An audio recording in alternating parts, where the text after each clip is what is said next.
اللهم صل على محمد وآل محمد.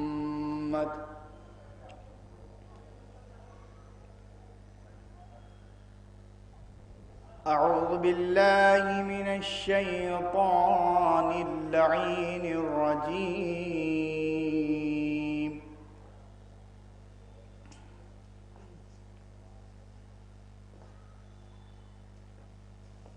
بسم الله الرحمن الرحيم.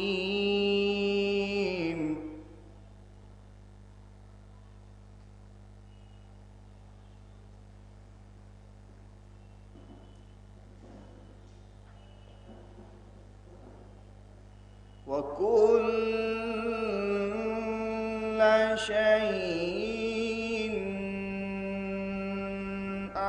أحصيناه في إمام مبين.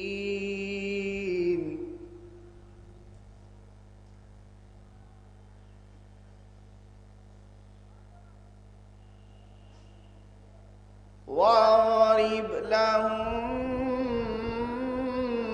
مثلا أصحاب القرية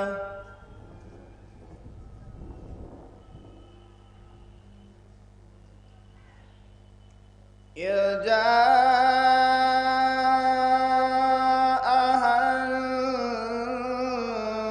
المرسلون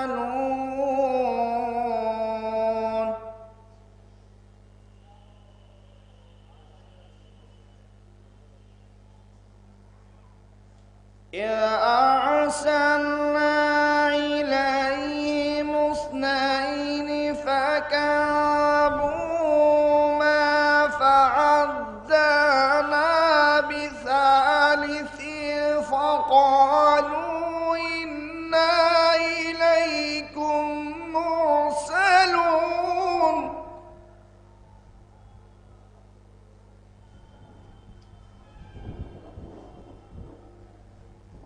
قالوا ما أنتم إلا بشر مثلنا وما أنزل الرحمن من شيء إن أنتم إلا تكذبون.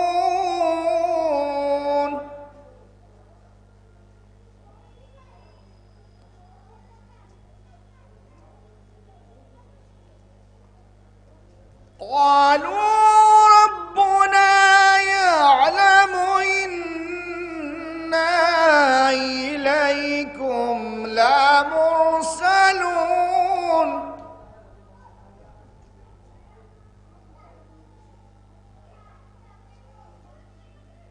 وما علينا إلا البلاغ المبين.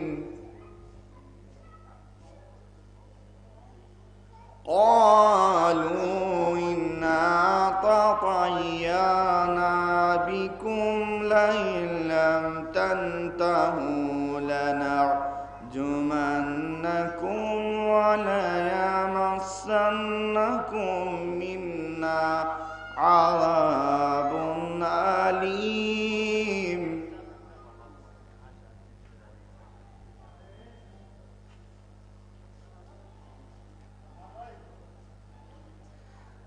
قالوا إنا تطيرنا بكم لئن لم تنتهوا لنرجمنكم وليمسنكم منا عذاب أليم.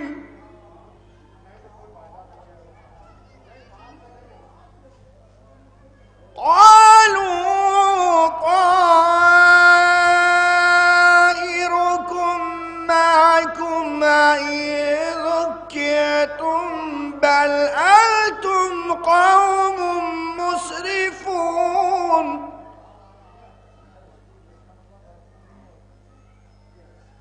وجاء من أقصى المدينة رجل يسعى قال يا قوم اتبعوا المرسلين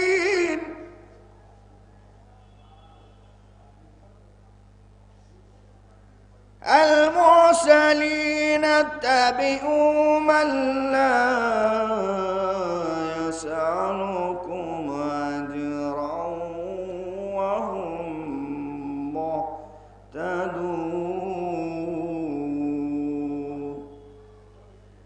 وما لي لا أعبد الذي فطرني وإليه ترجعون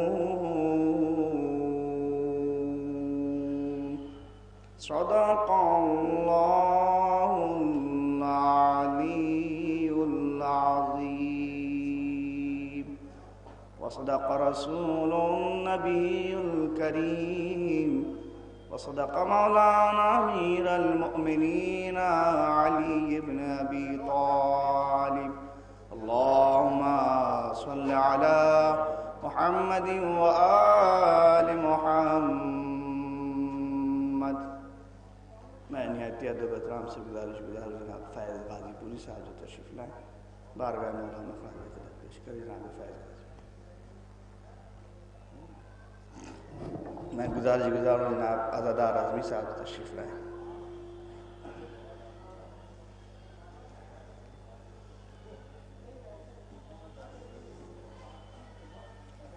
ایک نعرہ صلوات کا ساتھ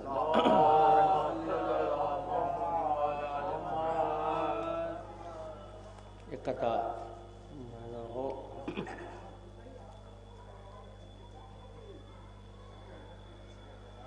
نجات کا کوئی رستہ ہمیں نہیں ملتا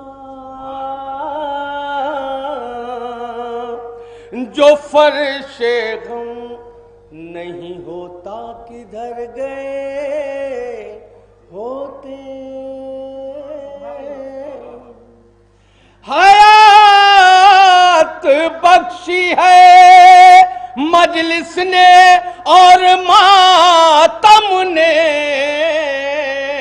غم حسین نہ ہوتا تو مر گئے ہوتے غم حسین نہ ہوتا تو مر گئے ہوتے. اور یہ دو قطعے تعزیتی ہیں ملاحظہ کریے گا. ایک نعرے صلوات کا سہارا دیا.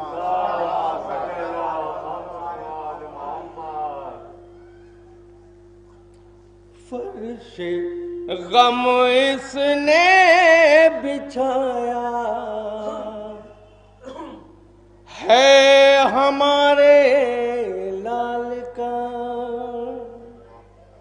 فرش غم اس نے بچھایا ہے ہمارے لال کا. نام فدیہ جانتی ہوں صاحب کردار ہے.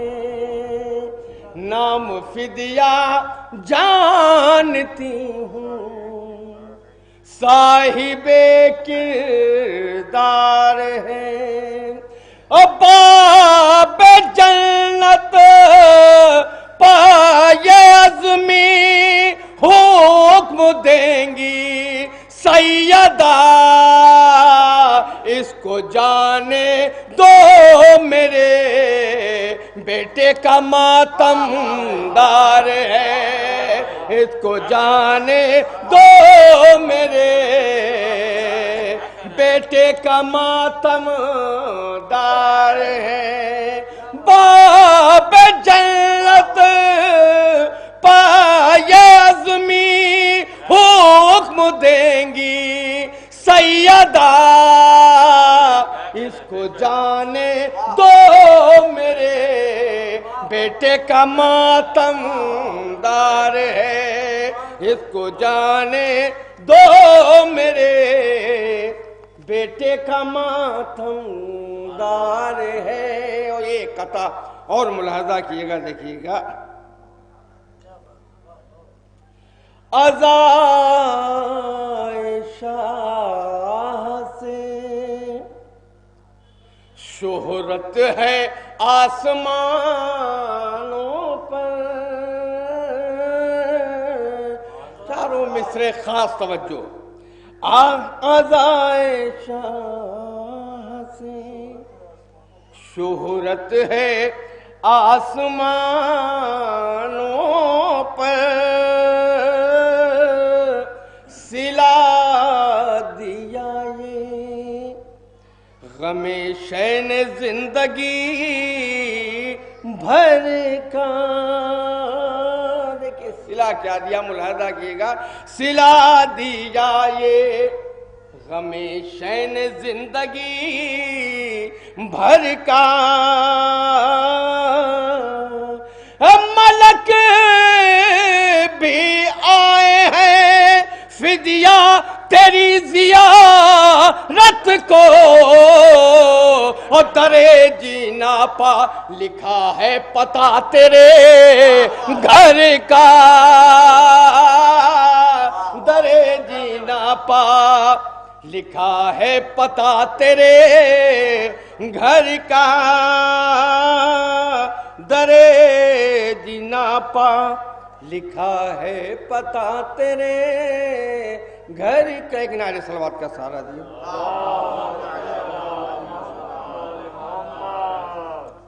یہ خطا ملاحظہ کیے گا, دیکھیے گا. زہرا کی دعاؤں کا اثر اس میں ہے شامل, اس میں ہے شامل. جبریل یہ تم ان کو بتا کیوں نہیں دیتے, بتا کیوں نہیں دیتے. دیکھیے جبریل کو بتانا کیا ہے. جبریل یہ تم ان کو بتا کیوں نہیں دیتے, بتا کیوں نہیں دیتے. اور چکھا جو تبارک کو یہ کہے اٹھے فرشتے, یہ کہے اٹھے فرشتے. جنت کے سبھی پھل یہ مزہ کیوں نہیں دیتے, مزہ کیوں نہیں دیتے. جنت کے سبھی پھل یہ مزہ کیوں نہیں دیتے, مزہ کیوں نہیں دیتے. ایک نعرے صلوات کا سہارا دیے.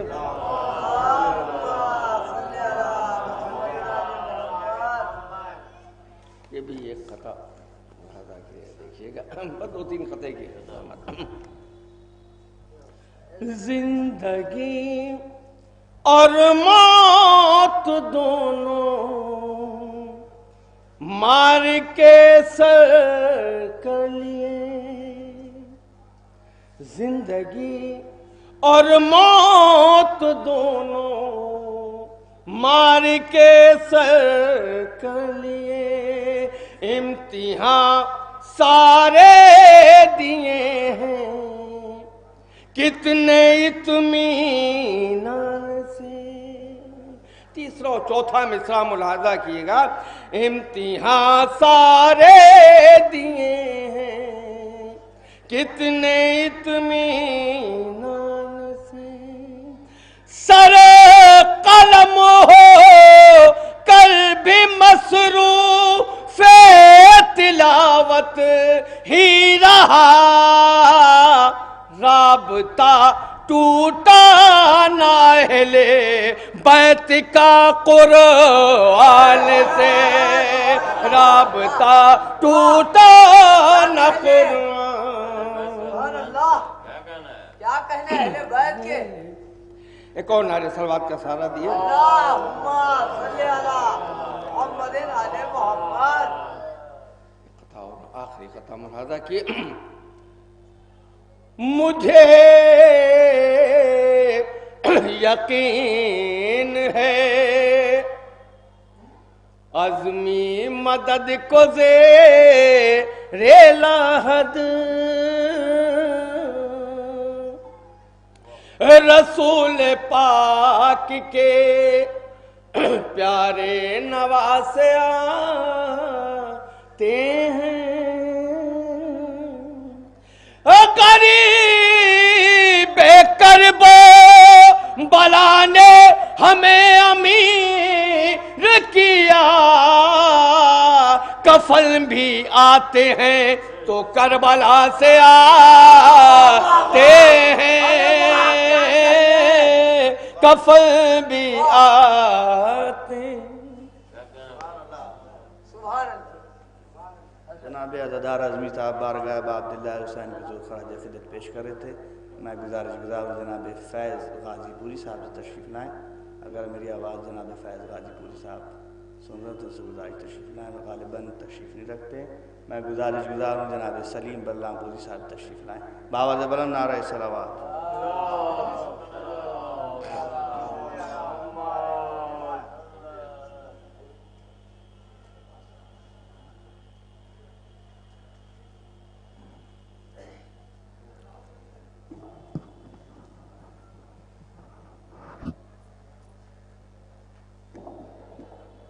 باواز بلند نعرہ صلوات۔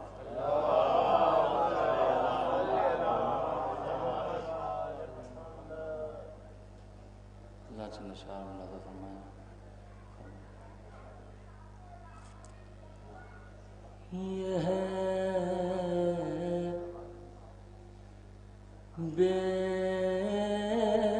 زبان کی جرأت،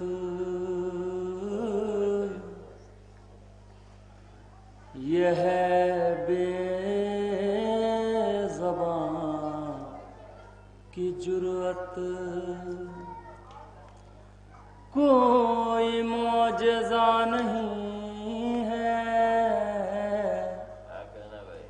یہ ہے بے زبان کی جرأت، یہ ہے بے زبان کی جرأت،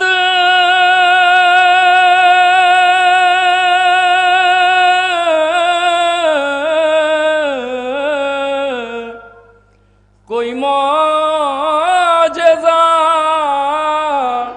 نہیں ہے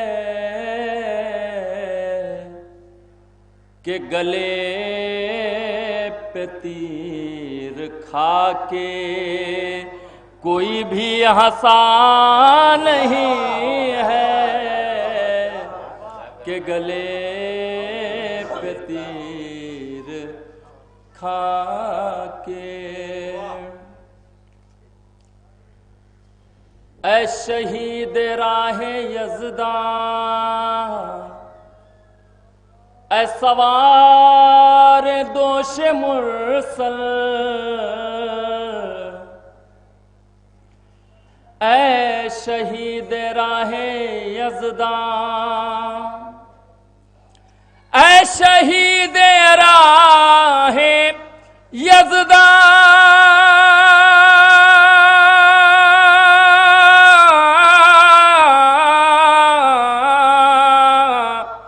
اے سوار دوش مرسل،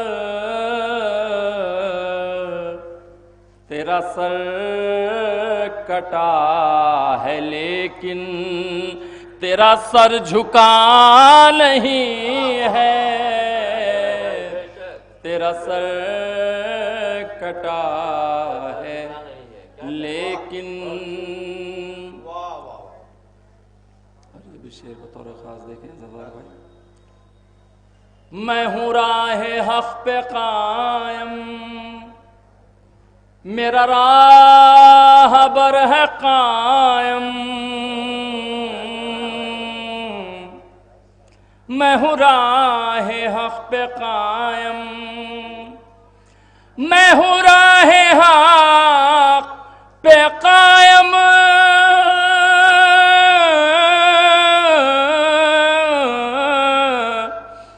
راہ ہے قائم، وہ بھٹک رہے ہیں جن کا کوئی رہنما نہیں ہے، وہ بھٹک رہے ہیں جن کا کوئی رہنما نہیں ہے، وہ بھٹک رہے ہیں جن کا۔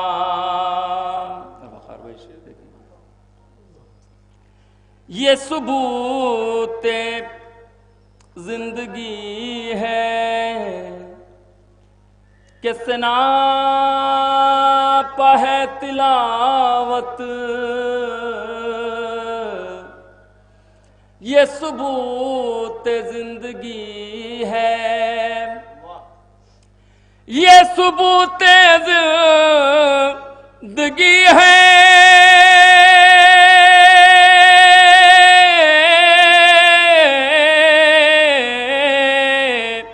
کہ سنا پہ ہے تلاوت، کوئی سر کٹا کے ورنہ کبھی بولتا نہیں ہے، کوئی سر کٹا کے ورنہ۔ ایک درود پڑھ دے محمد وآل محمد، ایک درود پڑھ دے بآواز بلند۔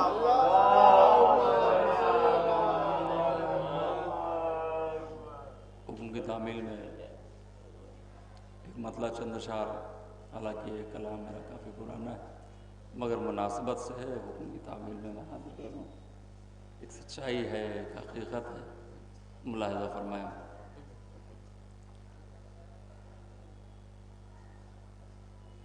کیا خبر تھی ہم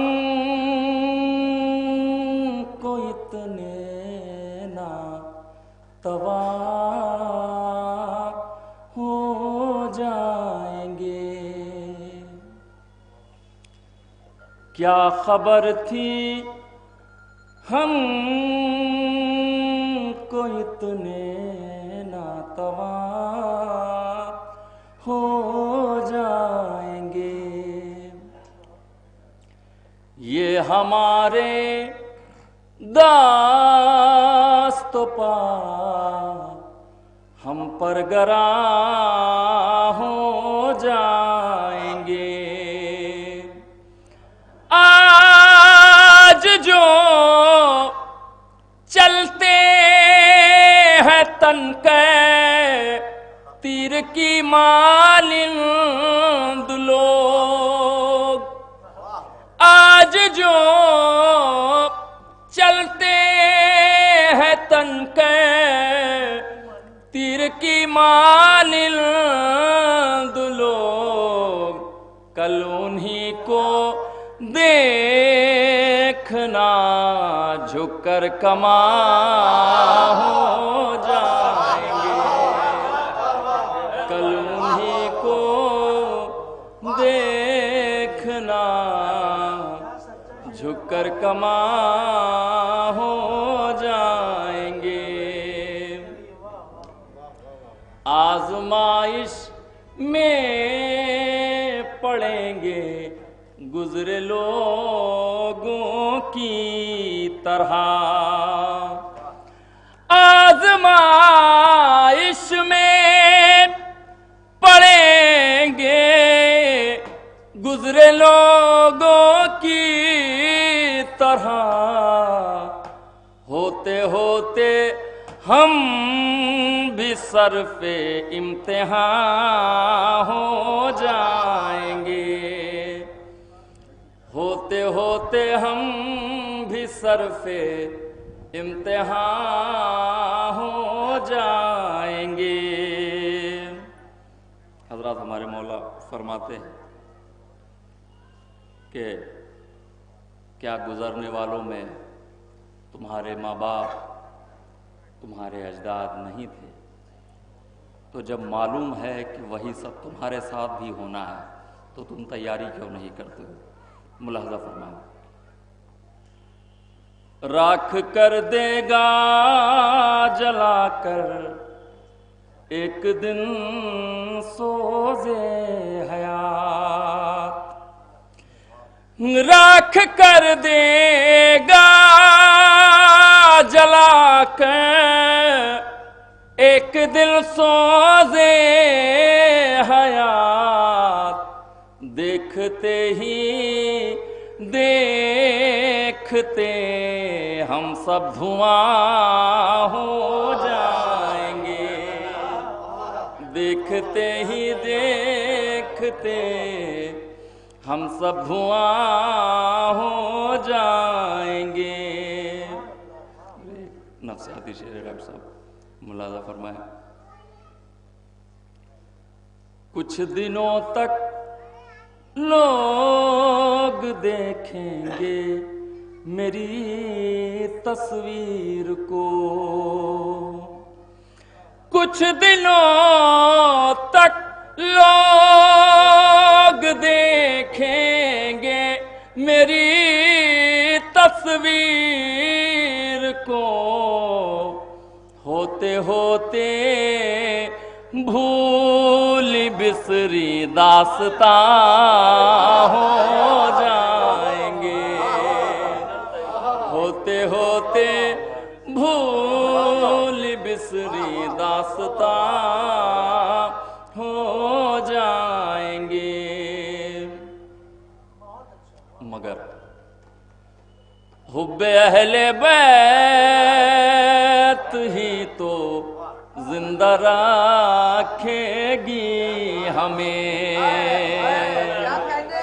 حب اہل بیت ہی تو زندہ رکھے گی ہمیں، اور وہ ہوں گے جو مر کر بے نشان ہو جائیں گے، اور وہ ہوں گے جو مر کر بے نشان ہو جائیں گے.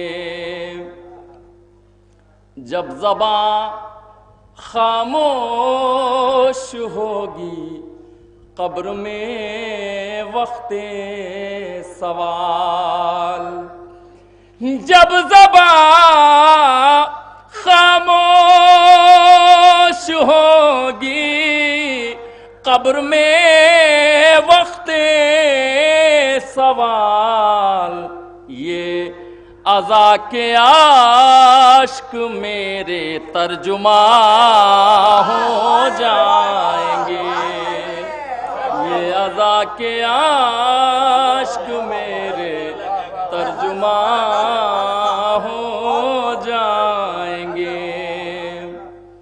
موت کے تالے پڑیں گے سب کے ہونٹوں پر سلیم، موت کے تالے پڑیں گے سب کے ہونٹوں پر سلیم، بولنے والے اچانک بے زباں ہو جائیں گے، بولنے والے اچانک بے زباں ہو جائیں گے.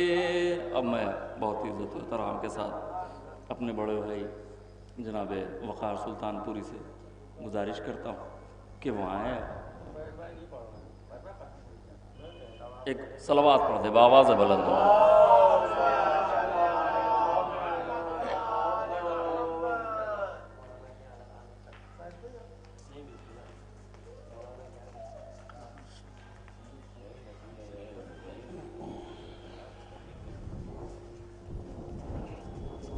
محمد و آل محمد صلوات.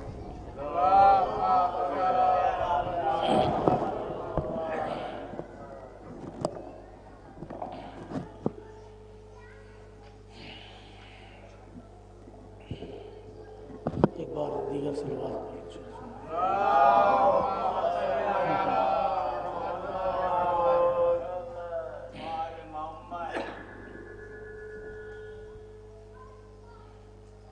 چند اشعار بارگاہ مولا میں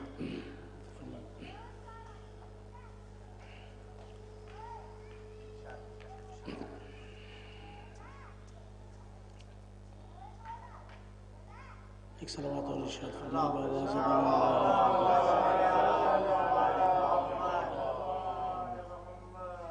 مطلب پیش کر رہا ہوں، ملاحظہ فرمائیں۔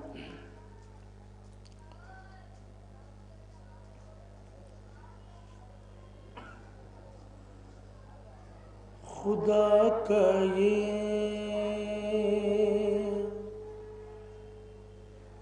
کرم بے حساب ہے کہ نہیں، خدا کا یہ کرم بے حساب ہے کہ نہیں، علی کا نام لبوں پر گلاب ہے کہ نہیں، علی کا نام لبوں پر گلاب ہے کہ نہیں۔ شیر علی کا نام لبوں پر گلاب ہے کہ نہیں،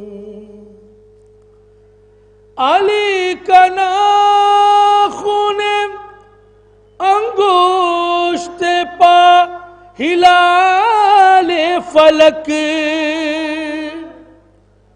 علی کا ناخن انگشت پا ہلال فلک، او علی کا نقش قدم فتاب ہے کہ نہیں، علی کا نقش قدم فتاب ہے کہ نہیں، علی کا نقش قدم فتاب ہے کہ نہیں۔ شعر ملاحظہ کیجیے گا۔ عزائے شہی سے جسے اختلاج ہوتا ہے، عزائے شہی سے جسے اختلاج ہوتا ہے، بتائیے وہ نسب کا خراب ہے کہ نہیں، بتائیے وہ نسب کا خراب ہے کہ نہیں، بتائیے وہ نسب کا خراب ہے کہ نہیں۔ یہ بھی شعر ملاحظہ فرمائیے گا۔ ایک صلوات پڑھے محمد والے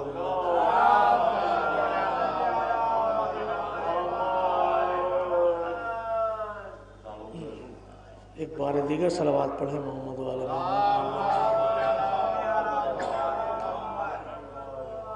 بتائیے وہ ایک باواز بلند نعرہ صلوات پڑھے اللہم صلی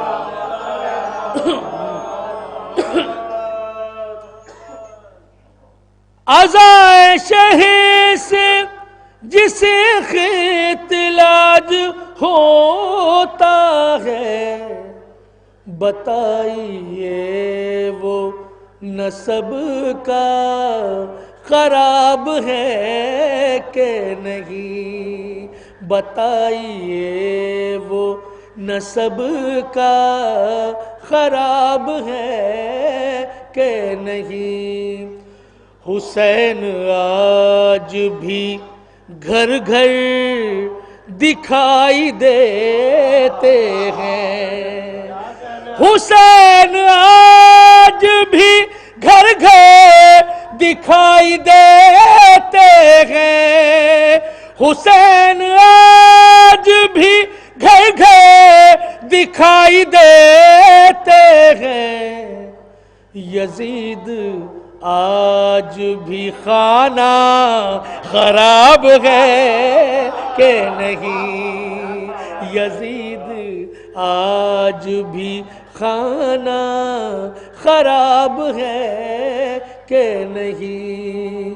یزید آج بھی خانہ خراب ہے کہ نہیں؟ چھوٹے حضرت کے حوالے سے ایک شعر ملاحظہ فرمائیے گا خاص طور سے کہ شجاعتوں میں، سخاوت میں اور سیرت میں، شجاعتوں میں، سخاوت میں اور سیرت میں، علی کا لال علی کا جواب ہے کہ نہیں؟ علی کا لال علی کا جواب ہے کہ نہیں؟ علی کا لال علی کا جواب ہے کہ نہیں؟ علی کے بغض میں ہر سو ذلیل ہوتے ہیں، علی کے بغض میں ہر سو ذلیل ہوتے ہیں، منافقوں پا مسلسل عذاب ہے کہ نہیں؟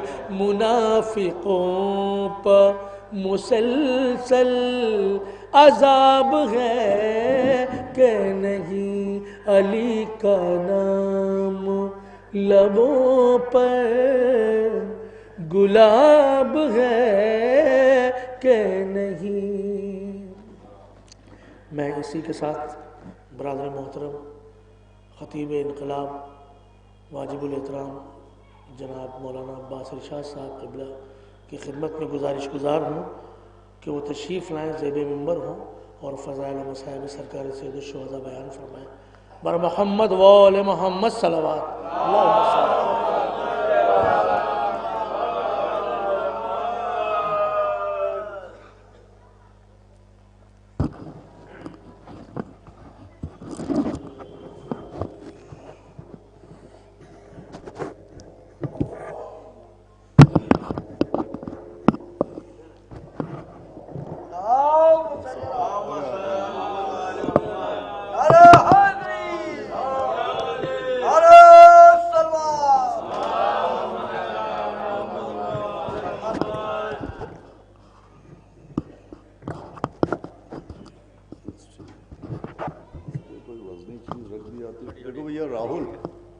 صحیح کرو گے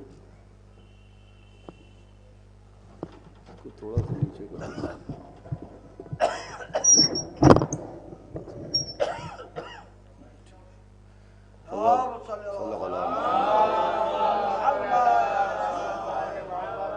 حضرات گزارش ہے کہ ایک مرتبہ سورہ الحمد و 3 بار سورہ اخلاص کی تلاوت سما کر مرحوم ڈاکٹر سید فدیہ مجتبیٰ عابدی صاحب مرحوم ابن سید اقبال حسین صاحب عابدی مرحوم کے روح کو اصالہ ثواب کرنے۔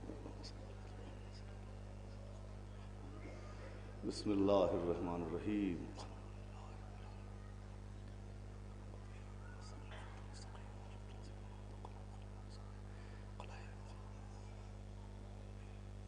بسم اللہ الرحمن الرحیم۔ بسم اللہ الرحمن الرحیم۔ بسم اللہ الرحمن الرحیم۔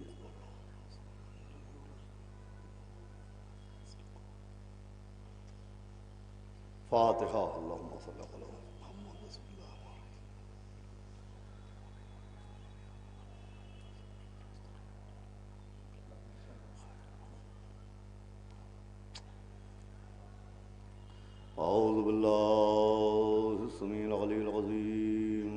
الشيطان اللعين الرجيم بسم الله الرحمن الرحيم الحمد لله رب العالمين والصلاة والسلام على سيدنا ونبينا وشفيعنا وطبيب قلوبنا ومولانا مقتدانا بالقاسم محمد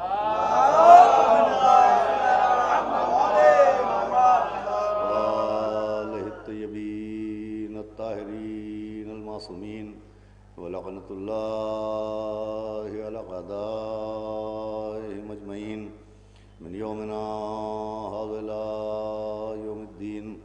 أما بعد فقد قال الله سبحانه تبارك وتعالى في القرآن المجيد والفرقان الحميد. بسم الله الرحمن الرحيم.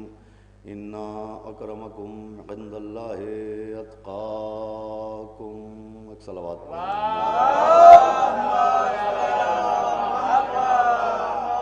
حضرات گرامی، ایک مرد مومن، ایک محب اہل بیت، ایک نہایت شریف النفس مومن کے اصال ثواب کی مجلس ہے، لہذا اسی مناسبت سے کچھ دیر آپ کے سامنے گفتگو کرنے کے لیے میں نے قرآن مجید کی ایک آیہ کریمہ کے ایک فقرے کو تلاوت کیا، جس میں خداوند عالم نے اعلان فرمایا کہ تم لوگوں میں اللہ کے نزدیک سب سے زیادہ عزت کا حقدار وہ ہوتا ہے جس کے پاس سب سے زیادہ تقوی ہوتا ہے۔ عزیزوں، اہل دنیا نے کچھ معیار قرار دیے ہیں وہ اور ہیں، اور قرآن نے جو معیار قرار دیے ہیں وہ اور ہیں۔ کسی شخص کی عزت کے لیے، کسی شخص کے مرتبے کے لیے اہل دنیا نے جو معیار قرار دیے ہیں وہ بالکل مختلف ہیں، اور قرآن میں جو عزت کے لیے معیار قرار دیا گیا ہے وہ اور ہے۔ اہل دنیا کسی شخص کی عزت کے لیے تاج و تخت کو معیار بناتے ہیں، حکومت و سلطنت کو معیار بناتے ہیں، مال و منان کو معیار بناتے ہیں، زمین و جائیداد کو معیار بناتے ہیں، باغ و باغات کو معیار بناتے ہیں۔ لیکن اللہ کسی شخص کی عزت کے لیے یہ نہیں دیکھتا کہ اس کے پاس تاج و تخت ہے کہ نہیں، اس کے پاس مال دنیا ہے کہ نہیں، اس کے پاس دینار و درہم ہیں کہ نہیں۔ اللہ صرف اتنا دیکھتا ہے کہ اس کے پاس تقوی ہے کہ نہیں۔ اگر تقوی ہوتا ہے تو اللہ کی نظر میں انسان قابل قدر بنتا ہے، قابل عزت بنتا ہے۔ عزیزوں، یہ تقوی اتنی اہمیت کا حامل ہے کہ پڑھے لکھے افراد اس بات کی تصدیق فرمائیں گے کہ قرآن میں کم سے کم 70 آیتیں ہیں اور 70 مواقع ہیں جس میں اللہ نے نماز پڑھنے کا حکم دیا ہے، اور نماز پڑھنے کی جزا بیان کی ہے، اور نماز نہ پڑھنے کی سزا بیان کی ہے۔ لیکن عزیزوں، جتنی بھی آیات نماز آپ کو ملیں گی اس میں زیادہ تر جب نماز کا حکم دیا گیا تو تنہا حکم نماز نہیں ہے، بلکہ نماز کے ساتھ ایک اور حکم ہے، اور وہ حکم یہ ہے کہ اقیموا الصلاۃ و آتوا الزکوٰۃ، کہ نماز قائم کرو اور زکوٰۃ ادا کرو۔ کہیں بھی تنہا حکم نماز نہیں ہے، نماز کے ساتھ ساتھ زکوٰۃ کا حکم دیا جا رہا ہے۔ حضرت عیسیٰ دنیا میں آتے ہیں، اپنا تعارف فرماتے ہیں کہ انی عبداللہ قاتانی الکتاب وجعلنی نبیہ، کہ میں اللہ کا بندہ ہوں، اللہ نے مجھے نبی بنا کے بھیجا ہے، اللہ نے مجھے کتاب دے کے اس دنیا میں اتارا ہے۔ پھر اپنے آنے کا مقصد بیان کیا کہ اوصانی بالصلاۃ والزکوٰۃ، کہ میں تم لوگوں کے بیچ میں نماز اور زکوٰۃ کی ترویج کے لیے آیا ہوں۔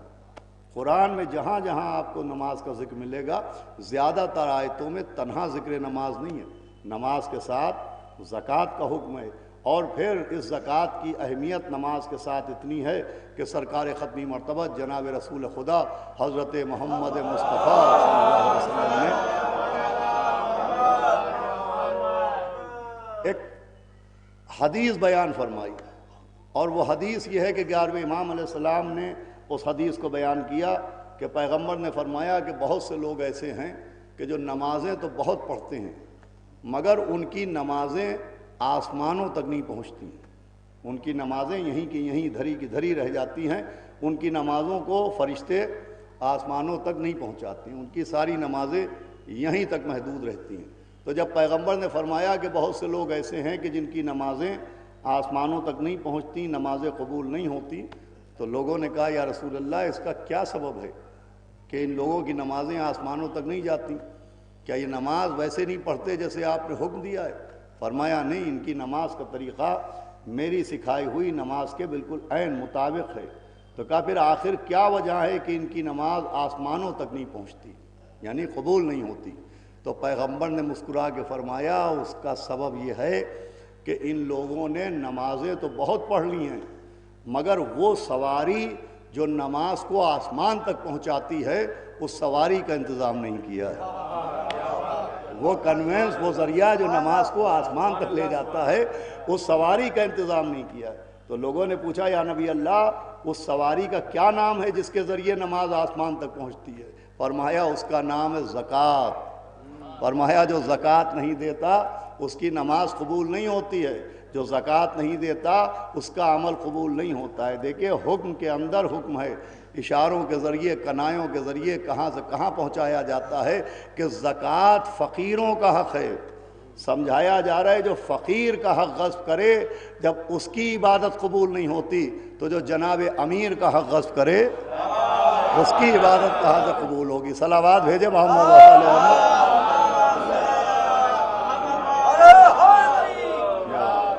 تو عزیزان گرامی، عرض کرنے کا مقصد یہ ہے کہ قرآن میں جہاں جہاں نماز ہے وہاں وہاں آپ کو زکوٰۃ ملے گی۔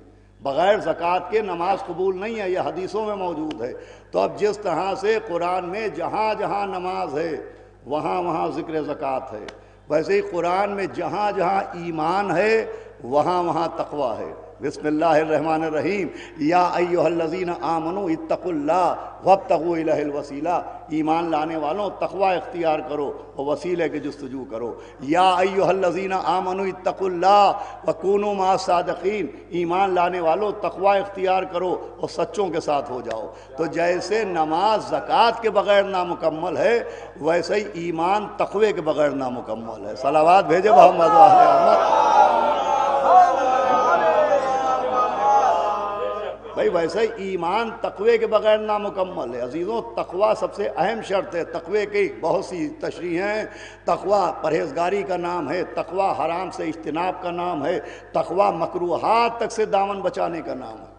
تقوی کا مطلب ہے پرہیزگار بنے آدمی، تقوی کا مطلب ہے حرام سے دامن بچائے، اور حرام تو حرام ہے، مکروہات تک سے بچنے کا حکم ہے۔ بھئی اکثر لوگ اس کنفیوژن میں رہتے ہیں کہ صاحب یہ کوئی حرام تھوڑی ہے، یہ تو مکروہ ہے، شریعت نے اس کو حرام تھوڑی قرار دیا ہے، یہ تو مکروہ ہے۔ مولا علی نے فرمایا کہ جو مکروہات سے نہیں بچتا ہے وہ حرام میں بھی مبتلا ہو ہی جاتا ہے۔ صلوات بھیجے محمد و آل محمد۔ عزیزو جیسے مستحب واجب تک پہنچانے کا ذریعہ ہے، جیسے مستحب واجب تک پہنچانے کا ذریعہ ہے ویسے ہی مکروہات حرام تک پہنچنے کا زینہ ہے۔ تو عزیزان گرامی تقوی کا مطلب ہے پرہیزگاری، تقوی کا مطلب ہے حرام سے دامن کو بچانا، تقوی کا مطلب ہے حرام تو حرام ہے ناجز غذا تک سے بچنا۔ دیکھیں ایک سب سے بڑا مسئلہ ہے، ایک ڈاکٹر کی مجلس ہے اور ڈاکٹرز بھی موجود ہیں، میڈیکل سائنس بھی اس پرہیز کا بہت حکم دیتی ہے۔ اب یہ عجیب بات ہے کہ میڈیکل سائنس کا حکم سمجھ میں آتا ہے، خدا کا حکم سمجھ میں نہیں آتا ہے۔ صلوات بھیجے محمد و آل محمد۔ بھائی پرہیز، تقوی کا مطلب ہے پرہیز کرنا، زبان کو حرام سے بچانا، یہ بہت بڑا مسئلہ ہے۔ بھائی اکثر و بیشتر دین بیان ہو رہا ہے کہ ہماری سمجھ میں نہیں آیا، توحید بیان ہوئی کہ ہماری سمجھ میں نہیں آئی، نبوت بیان ہوئی کہ ہماری سمجھ میں نہیں آئی، مولا علی کی ولایت بیان ہوئی کہ ہماری سمجھ میں نہیں آتا، عزاداری کا ذکر ہوا کہ ہماری سمجھ میں نہیں آتا۔ بھئی اکثر و بیشتر کہ صاحب ہم نہیں مانتے، ہم نہیں سمجھتے۔ تو پہلے یہ سمجھنا چاہیے کہ یہ سمجھ میں کیوں نہیں آتا ہے۔ توجہ فرما رہے ہیں آپ؟ بھائی دین سمجھ میں نہیں آ رہا ہے، ایمان سمجھ میں نہیں آ رہا ہے، نبوت سمجھ میں نہیں آ رہی ہے، مولا علی کی ولایت سمجھ میں نہیں آ رہی ہے۔ سوال یہ کہ یہ کیوں سمجھ میں نہیں آ رہا ہے؟ بھائی ہم نے دین بیان کیا، ہم نے ولایت بیان کی، ہم نے عزاداری بیان کی، آپ کی سمجھ میں نہیں آیا، چلیے کوئی بات نہیں، ہماری دلیلوں میں کمی ہوگی اس لیے بات سمجھ میں نہیں آئی۔ ہمارے ثبوت کمزور ہوں گے اس لیے بات سمجھ میں نہیں آئی، ہمارے دلائل میں دم نہیں ہوگا اس لیے بات سمجھ میں نہیں آئی، ہم نے بات واضح نہیں کی اس لیے بات سمجھ میں نہیں آئی۔ بھائی اگر ہماری بات سمجھ میں نہیں آئی تو یہ ہماری زبان کی کمزوری ہے، مگر مجھے بتائیے امام حسین علیہ السلام کی زبان سے زیادہ کسی کی زبان میں اثر ہوگا؟ صلوات بھیجے محمد و آل محمد۔ یا علی اللہم صلی علی محمد۔ بھائی امام حسین علیہ السلام کی زبان سے زیادہ کسی کی زبان میں اثر ہوگا؟ ان کی دلیلوں سے زیادہ کسی کی دلیلیں مضبوط ہوں گی؟ ان کے ثبوتوں سے زیادہ کسی کے ثبوت محکم ہوں گے؟ کہ صاحب سوال ہی نہیں ہے، اب ابھی مصائب نہیں ہیں، آپ کربلا پڑھیے تو 2 محرم سے لے کے 10 محرم تک امام حسین علیہ السلام نے اتنی تقریریں کی ہیں، اتنے خطبے بیان کیے ہیں کہ جیسے مولا علی کے خطبات کا مجموعہ نہج البلاغہ کہلاتا ہے، ویسے ہی امام حسین کے خطبات کا بھی ایک مجموعہ ہے جس کا نام ہے بلاغت الحسین۔ آپ کو جیسے دکانوں میں نہج البلاغہ مل جائے گی، ویسے ہی بلاغت الحسین کا ترجمہ ہو چکا اردو میں امام حسین کی تقریروں، اسپیچز اور خطبوں کا مجموعہ بلاغت الحسین کے نام سے موجود ہے، یہ بھی آپ کو ملے گا۔ 2 محرم سے لے کے 10 محرم تک امام حسین نے مسلسل تقریریں کی، مسلسل خطبے دیے، اور ایسا نہیں ہے کہ کوئی یہ کہے کہ صاحب ہم سن نہیں پائے تھے، امام حسین نے اس کا بھی انتظام کیا تھا۔ بھائی سفر میں ممبر تو ساتھ میں رکھا نہیں جاتا، امام حسین کے پاس ایک ناقہ تھا، جب امام حسین خطبہ دیتے تھے تو اس ناقے کی پشت پر بیٹھ جاتے تھے تاکہ دور دور تک رہنے والے لوگ امام حسین کو دیکھیں اور امام حسین کی نظر بھی سب تک پہنچے۔ حالانکہ امام حسین کو کسی کے دیکھنے کے لیے کسی کے ذریعے کی ضرورت نہیں ہے، اس لیے کہ جس کے باپ کی ذوالفقار نسلیں دیکھ لیتی ہو تو جو ہمارے یہاں صلوات پڑھے محمد و آل محمد۔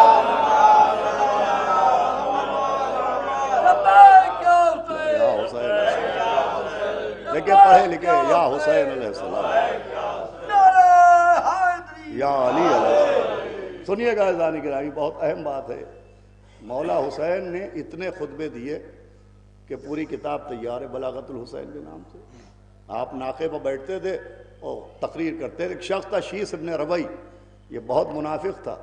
جب امام حسین پشت ناقہ پر سوار ہوئے تو اس نے بھی خط لکھا تھا امام حسین کو کہ کوفے آئیے، ہم آپ کا ساتھ دیں گے۔ تو یہ اپنا چہرہ چھپانے لگا، یہ اپنے چہرے پہ نقاب ڈالنے لگا تاکہ امام حسین اس کو پہچان نہ پائے۔ امام نے کہا او شیس ابن ربیع کہاں چھپ رہا ہے؟ آپ نے اس کا خط نکالا، کہا یہ تیری تحریر نہیں ہے یا یہ تیرا دعوت نامہ نہیں ہے؟ زیارت عاشورہ میں آپ کو ایک لفظ ملے گا، پڑھے لکھے لوگ موجود ہیں، تناقبت۔ تناقبت کہتے ہیں کہ وہ لوگ جو میدان کربلا میں چہرے پر نقابے ڈالے ہوئے تھے، ان پہ بھی لعنت کی گئی ہے۔ یہ کون لوگ تھے جو چہروں پر نقابے ڈالے تھے؟ یہ وہ تھے جنہوں نے امام حسین کو خط لکھے تھے، اب امام حسین سے یہ چہرے چھپا رہے تھے۔ تو امام حسین نے اتنی تقریریں کی، اتنی حدیثیں بیان کی، اتنے خطبے بیان کیے، کیا امام حسین کی دلیلوں سے زیادہ کسی کی دلیلوں میں دم ہوگا؟ کیا امام حسین کی تقریروں سے زیادہ کسی کی تقریریں محکم ہوں گی؟ آپ کہیں گے سوال ہی نہیں۔ اب مجھے بتائیے جو مولا حسین نے دلیلیں پیش کی، جو ثبوت پیش کیے، جو تقریریں کی، وہ کتنوں نے سنی؟ پورے لشکر یزید نے سنی، لاکھوں نے سنی۔ سننے والے لاکھوں تھے، سمجھنے والے کتنے تھے؟ کیا رہا بھائی، سننے والے لاکھوں تھے، سدھرنے والے کتنے تھے؟ یہ جو بات ہے کہ صاحب سمجھ میں نہیں آتا، عزاداری سمجھ میں نہیں آتی، مولا علی کی ولایت سمجھ میں نہیں آتی، مولا علی کے معجزے سمجھ میں نہیں آتے، توحید سمجھ میں نہیں آتی، نبوت سمجھ میں نہیں آتی، تو پہلے تو یہ سمجھنا چاہیے کہ یہ سمجھ میں کیوں نہیں آتا۔ مولا حسین نے اتنی دلیلیں دی مگر سب کی سمجھ میں نہیں آئیں۔ سننے والے لاکھوں تھے، سمجھنے والے صرف اور صرف 4، ایک جناب حر، ایک ان کے بھائی، ایک ان کے غلام، ایک ان کے بیٹے۔ مجھے بتائیے لاکھوں نے امام حسین کی تقریریں سنی، یہ صرف 4 کیوں سمجھے؟ تو امام حسین نے یہ راز بھی سمجھایا، فرمایا مجھے معلوم ہے کہ میری باتوں کا تم پر اثر نہیں ہوگا، اس لیے کہ تمہارے شکم مال حرام سے بھرے ہوئے ہیں۔ امام حسین نے سمجھایا جہاں حرام ہوتا ہے وہاں ذاکر تو ذاکر ہے، امام حسین کی بات سمجھ میں نہیں آتی ہے۔ صلوات بھیجے محمد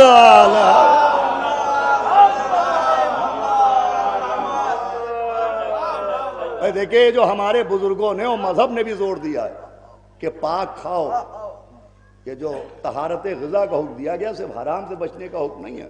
اگر حلال غذا بھی نجس ہے تو شریعت کے نہ کھاؤ، پاک کھاؤ۔ یہ جو اتنا زور دیا گیا کہ پاک کھاؤ، پاک پہنو، پاک جگہ بیٹھو، پاک جگہ نماز پڑھو، پاک لباس پہنو، یہ جو طہارت پر اتنا زور دیا گیا ہے، تو میں بات کو آسان کرتا ہوں اپنے بچوں نوجوانوں تک اگر میری بات پہنچ رہی ہو، یہ طہارت پر، پیورٹی پر اتنا زور اس لیے دیا ہے کہ 1.5 لاکھ کی موٹر سائیکل خرید لی جائے، لیکن اگر پیٹرول میں ملاوٹ ہوگی تو انجن خراب ہونا ہے۔ کیا سنایا اور بھائی آپ نے؟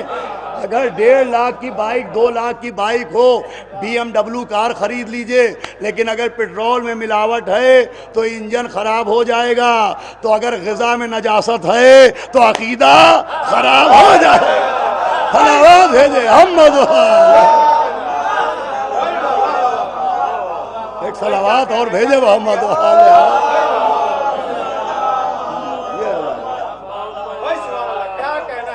اس لیے سب سے زیادہ عزیزو تقوی پر زور دیا گیا، پرہیزگاری پر زور دیا گیا۔ یا ایھا الذین آمنوا اتقوا اللہ، تقوی اختیار کرو۔ بھائی تقوی کے بغیر کوئی بات سمجھ میں نہیں آتی۔ ہمارا بیان تو ہمارا بیان ہے، قرآن سمجھ میں نہیں آ سکتا۔ اس لیے خود قرآن کے لیے بھی تقوی کی شرط ہے۔ بسم اللہ الرحمن الرحیم، الف لام میم، ذالک الکتاب لا ریب فیہ، کہ یہ وہ کتاب ہے کہ جس میں کوئی ریب نہیں ہے، کوئی شک نہیں ہے۔ پھر شرط ہے ھدی للمتقین، یہ قرآن ہدایت کے لیے نازل ہوا ہے، اس کی سطر سطر میں گائیڈنس ہے، اس کی آیت آیت میں ہدایت ہے، اس کے نقطے نقطے میں ہدایت کے راستے مخفی ہیں۔ لیکن عزیزو قرآن سے ہدایت لینے کے لیے بھی تلاوت کی شرط نہیں ہے، تقوی کی شرط ہے۔ اعلان ہو رہا ہے ھدی للمتقین، یہ ہدایت ہے مگر قارئین کے لیے نہیں ہے، حافظین کے لیے نہیں ہے، مسلمین کے لیے نہیں ہے، ھدی للمتقین۔ صلوات بھیجے محمد۔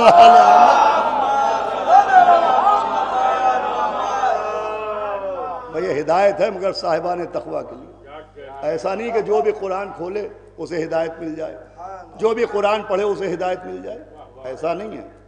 دیکھیں ملت مسلمہ میں جتنے بھی گروہ، جتنے بھی فرقے ہیں، قرآن کے معاملے میں کوئی اختلاف نہیں، قرآن سب پڑھ رہے ہیں۔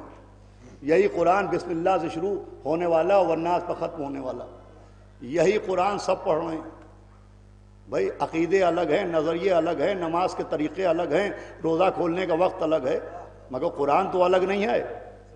یہی قرآن سب کے پاس ہے، یہی قرآن سب پڑھ رہے ہیں، سب ایک ہی قرآن پڑھ رہے ہیں، مگر سب کے عقیدے ایک نہیں ہیں، سب کے نظریے ایک نہیں ہیں۔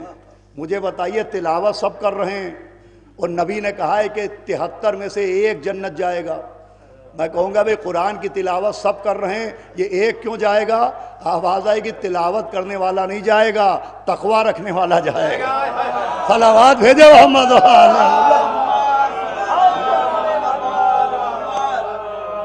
نہیں مجھے ایک مجلس اور بھی پڑھنا ہے، بہت زیادہ زحمت نہیں، قرآن سے ہدایت کے لیے بھی ھدی للمتقین شرط رکھی گئی کہ تقوی ہوگا تو ہدایت ملے گی۔ تو اگر بغیر تقوی کے قرآن پڑھا تو یہی قرآن جو ہدایت دینے کے لیے آیا ہے، جو سمجھانے کے لیے آیا ہے، یہی قرآن پڑھ کے انسان بہک بھی جائے گا۔ آپ اس کی دلیل پوچھے تو دلیل یہ ہے کہ ملت مسلمہ میں ایک گروہ ایسا ہے جو پیغمبر اسلام کے لیے کہتا ہے کہ صاحب وہ کوئی مافوق البشر نہیں تھے، وہ معاذ اللہ ہمارے آپ جیسے ایک انسان تھے، وہ ایک آرڈنری انسان تھے، وہ کوئی ایکسٹرا آرڈنری نہیں تھے، وہ ہمارے آپ کے جیسے بشر تھے۔ ایک فرقہ پیغمبر اسلام کو اپنا جیسا بشر کہتا ہے۔ اب اگر آپ ان کے پڑھے لکھے لوگوں سے، میں جاہلوں کی بات نہیں کر رہا ہوں، اگر آپ ان کے علماء سے جا کے بات کیجئے کہ بھائی آپ کا جو یہ نظریہ ہے کہ آپ پیغمبر کو اپنا جیسا بشر کہتے ہیں تو اس کی دلیل کیا ہے، تو جب آپ ان سے دلیل مانگیے گا تو وہ دلیل میں آپ کو اپنی کتاب کی روایت نہیں سنائیں گے، وہ بھی قرآن کی آیت سنائیں گے۔ کیا سنایا بھائی؟ وہ بھی قرآن ہی سنائیں گے، وہ بھی قرآن کی آیت پیش کریں گے. بھائی جیسے ہم سے کوئی پوچھے کہ تم اہل بیت کو کیوں چاہتے ہو، تو ہم کوئی روایت نہیں سناتے ہیں، ہم آیہ مودہ سناتے ہیں.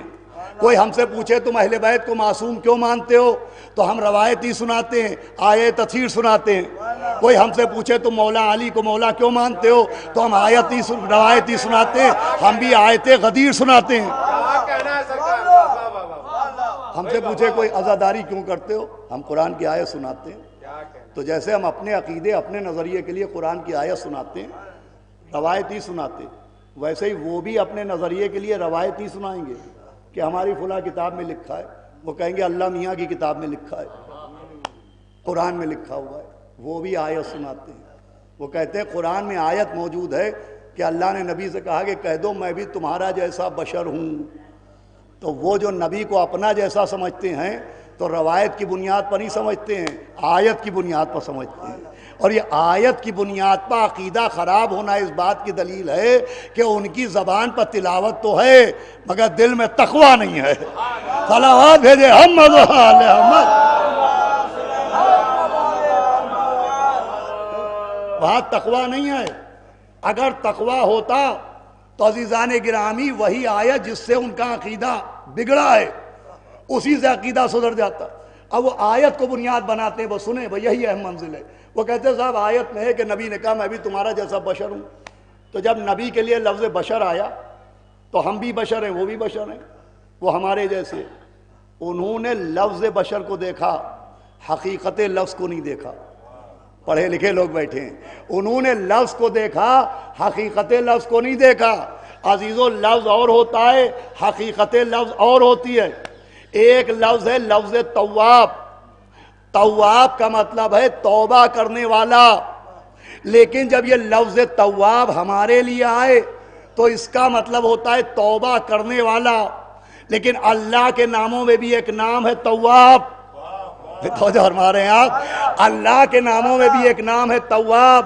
جب لفظ تواب ہمارے لیے آتا ہے تو مطلب ہوتا ہے توبہ کرنے والا. لیکن جب اللہ کو تواب کہا جاتا ہے تو مطلب ہوتا ہے توبہ قبول کرنے والا.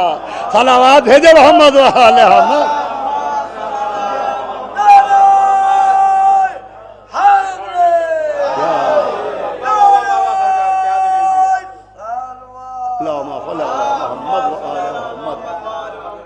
بھائی لفظ ایک لفظ ہونے سے حقیقت ایک نہیں ہوتی. لفظ آدمی ایک ہے. مومن بھی آدمی ہے، منافق بھی آدمی ہے. دیدار کو بھی آدمی کہا جاتا ہے، بے دین کو بھی آدمی کہا جاتا ہے. تو کیا لفظ آدمی کی وجہ سے کافر و مومن ایک ہو گیا؟ لفظ کتاب ایک ہے. وہ جو ناول ہے وہ بھی کتاب کہلاتی ہے. وہ جو جزدان میں لپٹی ہوئی طاق پر رکھی ہے وہ بھی کتاب کہلاتی ہے. تو لفظ کتاب سے ساری کتابیں ایک نہیں ہوتی. بھائی لفظ مسجد ایک ہے مگر ساری مسجدیں ایک نہیں ہیں. وہ مسجد جس پہ ہم نماز پڑھتے وہ اور ہے، اور وہ جو مدینے میں مسجد نبوی ہے وہ اور ہے. جو ثواب مسجد نبوی میں ہے وہ یہاں کی مسجد میں نہیں ہے. کیوں؟ نماز وہاں بھی نماز یہاں بھی، اذان وہاں بھی اذان یہاں بھی، اقامت وہاں بھی اقامت یہاں بھی، جماعت وہاں بھی جماعت یہاں بھی. بھئی یہ فرق کیوں ہے؟ لفظ مسجد اس کے لیے بھی آیا، لفظ مسجد مسجد نبوی کے لیے بھی آیا. یہ فرق کیوں ہے؟ کا فرق یہ ہے اسے ہم نے اپنے ہاتھوں سے بنایا، اسے نبی نے اپنے ہاتھوں سے بنایا. لیجئے ایک فرق تو یہی ہو گیا، جسے گناہگاروں کے ہاتھ بنائیں وہ اور ہے، جسے نبی کے ہاتھ صلوات ہے ہم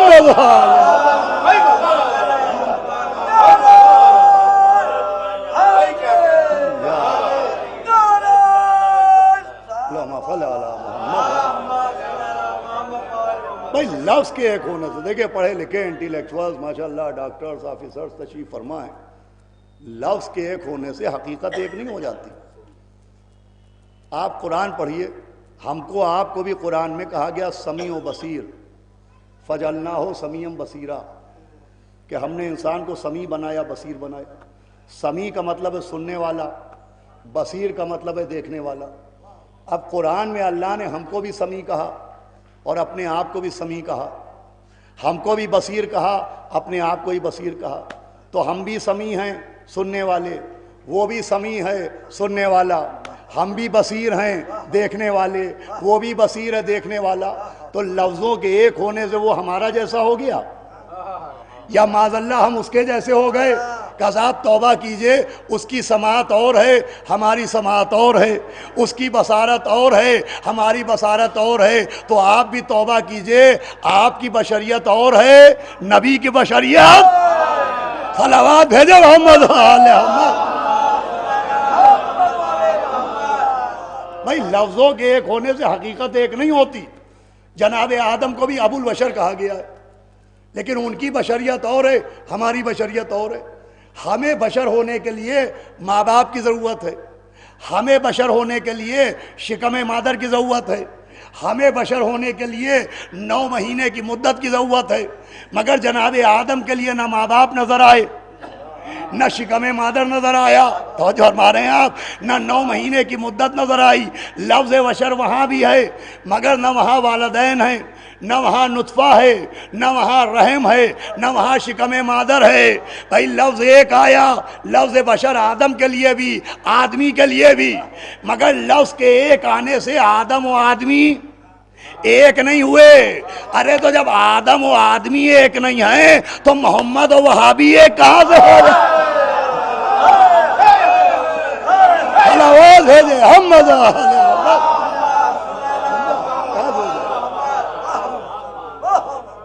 بھائی لفظ کے ایک ہونے سے حقیقت ایک تھوڑی ہوتی ہے۔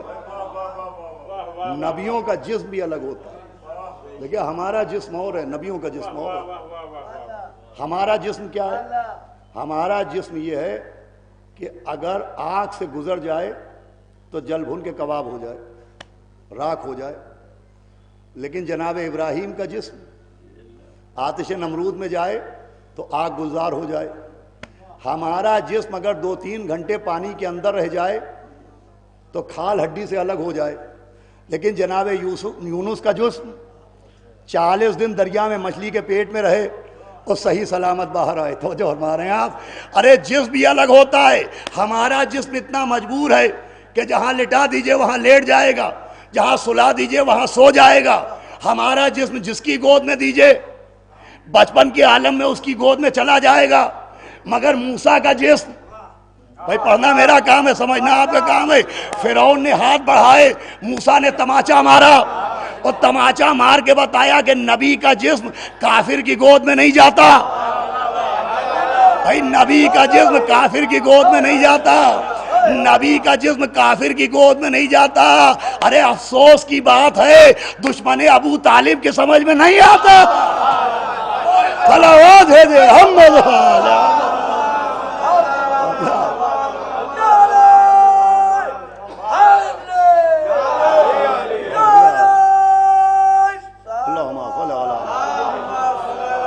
بھائی جسم بھی اور ہے، ہمارا جسم اور ہے، نبیوں کا جسم اور ہوتا ہے، معصوموں کا جسم اور ہوتا ہے۔ فرعون نے ہاتھ بڑھائے، جناب موسیٰ نے تماچا مارا، سمجھایا کہ معصوم کا جسم کافر کی گود میں نہیں جاتا۔ شریعت 2 گواہیاں مانگتی ہے اور دونوں گواہیاں موجود ہیں۔ پہلی گواہی حضرت موسیٰ نے دی ہے فرعون کے تماچا مار کے، دوسری گواہی ہمارے مولا نے دی ہے ابو جہل کے تماچا مار کے۔ ادھر فرعون نے ہاتھ بڑھائے، موسیٰ نے تماچا مارا، ادھر ابو جہل نے ہاتھ بڑھائے، مولا علی نے تماچا مارا۔ وہ موسیٰ کے بچپن کی بات، یہ مولا علی کے بچپن کی بات، دونوں کا سن ایک تھا، دونوں کی عمر ایک تھی، تماچا مارنے کا سلیقہ ایک تھا، تماچا مارنے کا طریقہ ایک تھا۔ ارے جہاں تماچا پڑا وہ علاقہ ایک تھا، بھائی طریقہ ایک، سلیقہ ایک، علاقہ ایک، تو فرق بھی ایک ہی ہونا تھا۔ موسیٰ کا ہاتھ ید بیضا تھا، وقتی اثر ہوا، علی کا ہاتھ ید اللہ ہے۔ صلوات ہے جی محمد۔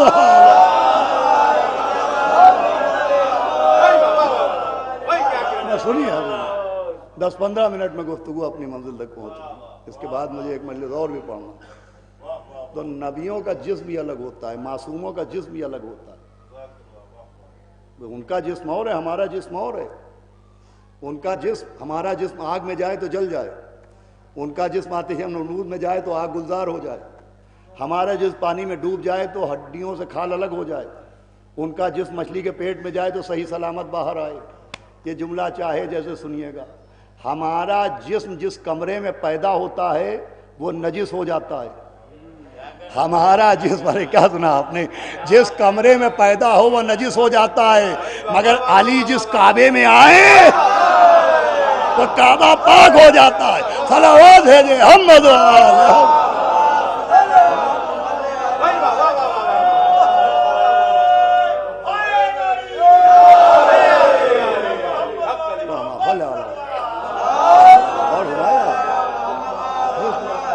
اب دیکھیں سب سے خاص بات جس کے لیے اتنی دیر آپ کو میں نے زحمت دی، جس بھی اور ہے، خاص کر کے آخری نبی کے سلسلے میں ایک بہت بڑے عالم اہل سنت گزرے ہیں جن کا نام علامہ محدث دہلوی ہے. ان کی بڑی مشہور کتاب ہے مدارج النبوت. اہل سنت حضرات نے اس کتاب کو بہت ایتھینٹک مانتے ہیں. اس کا نام ہے مدارج النبوت. اس میں انہوں نے ایک چیپٹر قائم کیا ہے خصوصیات جسم پیغمبر، کہ پیغمبر اسلام کے جسم کی فضیلتیں و خصوصیتیں کیا تھیں. وہ لکھتے ہیں ایک خصوصیت تو یہ تھی کہ سب کے جسم کا سایہ تھا، مگر پیغمبر کے جسم میں سایہ نہیں تھا. وہ لکھتے ہیں ایک خصوصیت نبی کی یہ تھی کہ سب کو جمہائیاں آتی تھیں، مگر پیغمبر اسلام کو کسی نے پوری زندگی جمہائی لیتے نہیں دیکھا. جیسے شب ہجرت کے علاوہ کسی نے مولا علی کو سوتے نہیں دیکھا، کبھی جمہائیاں لیتے نہیں دیکھا. دیکھیے جمہائی کیوں آتی ہے، یہ منہ سے آتی ہے، لیکن اس کا سبب کیا ہے؟ جب دماغ تھک جاتا ہے، جب تکان کا غلبہ ذہن پر ہو جاتا ہے تو جمہائی آتی ہے. بھئی جمہائی کا تعلق ہے دماغ سے، کہ جب دماغ پر تکان کا غلبہ ہوتا ہے تو جمہائی آتی ہے. ارے دنیا سمجھے کہ نبی کو کسی نے کبھی جمہائی لیتے نہیں دیکھا، اس کا مطلب نبی کے دماغ پر تکان کا اثر بھی نہیں ہوتا تھا. ارے بھائی جس کے دماغ پر تکان کا اثر نہیں ہوتا اس کے دماغ پر بخار کا اثر کہاں سے ہو جائے گا؟ صلوات بھیجے محمد و آل محمد. اب علامہ محدث دہلوی لکھتے ہیں کہ پیغمبر کے جسم کی ایک خصوصیت یہ تھی کہ یوں پیغمبر کو جو قد تھا، سنیے گا یہی خاص بات ہے، جو پیغمبر کے جسم کی ہائٹ تھی، قد تھا، وہ ایک نارمل عرب کے انسان جیسا تھا.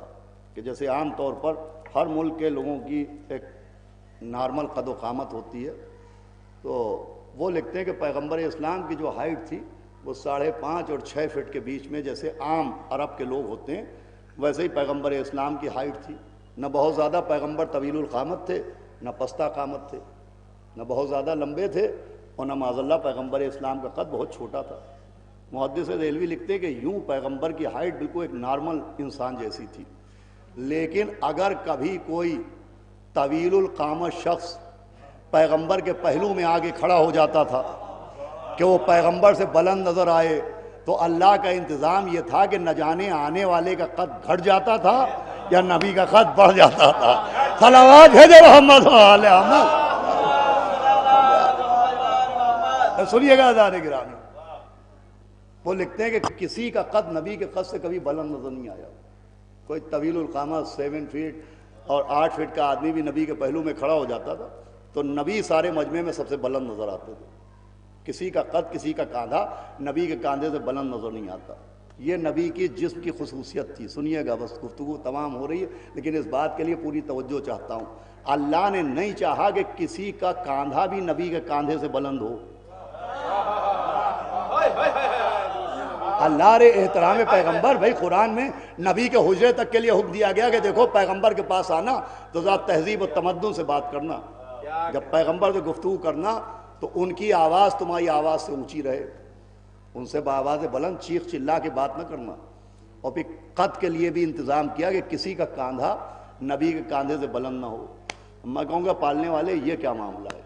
ایک طرف تو امتی کے لیے قانون ہے کہ اس کا کاندھا بھی نبی کے کاندھے سے بلند نہ ہو، دوسری طرف مولا علی کبھی ہاتھوں پر بلند نظر آ رہے ہیں، کبھی کاندھے پر بلند نظر آ رہے ہیں. یہ کیا مسئلہ ہے؟ تو عزیزو مسئلہ یہ ہے کہ اسلام میں نام کی بڑی اہمیت ہے، شریعت میں نام کی بڑی اہمیت ہے. نام کے بہت اثرات ہوتے ہیں. لوگ بے سوچے سمجھے بچوں کے نام رکھ دیتے ہیں، لیکن شریعت کہہ رہی ہے نام رکھنے میں بڑی احتیاط کرنا. نام کا اثر بچے کے کردار پر ہوتا ہے، مستقبل پر ہوتا ہے، مزاج پر ہوتا ہے، بہت اثرات ہوتے ہیں نام کے۔ حکم ہے کہ 7 دن کے اندر اچھے سے اچھا بچے کا نام رکھو۔ اگر بیٹا ہو تو اسے 7 دن تک کم سے کم محمد کہہ کے پکارو، بیٹی ہو تو فاطمہ کہہ کے پکارو۔ ایک بی بی کے نام پہ صلوات بھیجے محمد نام کا بڑا اثر ہے۔ اچھا، ہم آپ جب نام رکھتے ہیں تو ہم آپ اپنے بچوں کے نام عقیدتاً رکھتے ہیں، محبتاً رکھتے ہیں۔ ہمیں مولا علی سے محبت ہے، ہم نے بچے کا نام مولا علی کے نام پر رکھ دیا۔ ہمیں مولا عباس سے محبت ہے، ہم نے بچے کا نام مولا عباس کے نام پر رکھ دیا، مولا حسین کے نام پر رکھ دیا، 7ویں امام 9ویں امام کے نام پر رکھ دیا۔ تو ہم جب نام رکھتے ہیں تو عقیدتاً نام رکھتے ہیں، ہم جب نام رکھتے ہیں تو محبتاً نام رکھتے ہیں۔ ہمارے ایک بہت بڑے عالم شیخ صدوق، ان کی ایک کتاب ہے علل الشرائع، جس میں انہوں نے ہر چیز کا ریزن بیان کیا، سبب بیان کیا۔ تو انہوں نے نبیوں کے ناموں کا ریزن بھی بیان کیا ہے کہ اللہ نے جو انبیاء کے نام رکھے تو کس نبی کا کیا نام رکھا اور کیوں نام رکھا۔ وہ لکھتے ہیں اللہ نے جناب آدم کا نام آدم اس لیے رکھا کہ وہ عدیم الارض سے بنے، جناب نوح کا نام نوح اس لیے رکھا کہ وہ نوحے پڑھتے تھے، جناب ادریس کا نام ادریس اس لیے رکھا کہ وہ توحید کا درس دیتے تھے۔ توجہ فرما رہے ہیں آپ بھائی؟ وہ انہوں نے پوری ڈیٹیل لکھی، اور ڈیٹیل نہیں بیان کرنا ہے ورنہ گھنٹوں چلے جائیں گے۔ وہ لکھتے ہیں اللہ نے جس نبی کا بھی نام رکھا وہ کسی سبب سے رکھا۔ بھائی جب ہم نام رکھتے ہیں تو عقیدت میں رکھتے ہیں، مگر اللہ عقیدت میں نام نہیں رکھتا ہے، اللہ حقیقت میں نام رکھتا ہے۔ بھائی ہمارا نام عقیدت کی بنیاد پر ہوتا ہے، مگر جب اللہ کسی کا نام رکھتا ہے تو عقیدت کی بنیاد پر نہیں ہوتا، وہ حقیقت کی بنیاد پر ہوتا ہے۔ اب جس اللہ نے جناب آدم کا نام آدم رکھا، نوح کا نام نوح رکھا، اسی اللہ نے مولا علی کا نام علی رکھا۔ تو جو فرمائیے گا بھائی، میں عرض کر رہا ہوں کسی اور کا کاندھا نبی کے کاندھے سے بلند نہ ہو، اور مولا علی نبی کے ہاتھوں پر بلند، مولا علی نبی کے کاندھے پر بلند۔ سبب کیا ہے؟ تو مولا علی کا نام اللہ نے علی رکھا، اور جس کو اردو میں بلند کہتے ہیں اسی کو عربی میں علی کہتے ہیں۔ آپ عربک ڈکشنری دیکھیں، علی کا مطلب ہوتا ہے بلند رہنے والا، علی کا مطلب ہوتا ہے بلند رہنے والا۔ بھائی مولا علی کا نام علی اللہ نے رکھا، علی کا مطلب ہے بلند رہنے والا۔ اب سمجھ میں آیا؟ اگر کوئی اور نبی سے بلند ہو جاتا تو یہ نبی کی توہین تھی، اگر علی بلند نہ ہوتے تو یہ نام رکھنے والے کی توہین۔ صلوات بھیجے محمد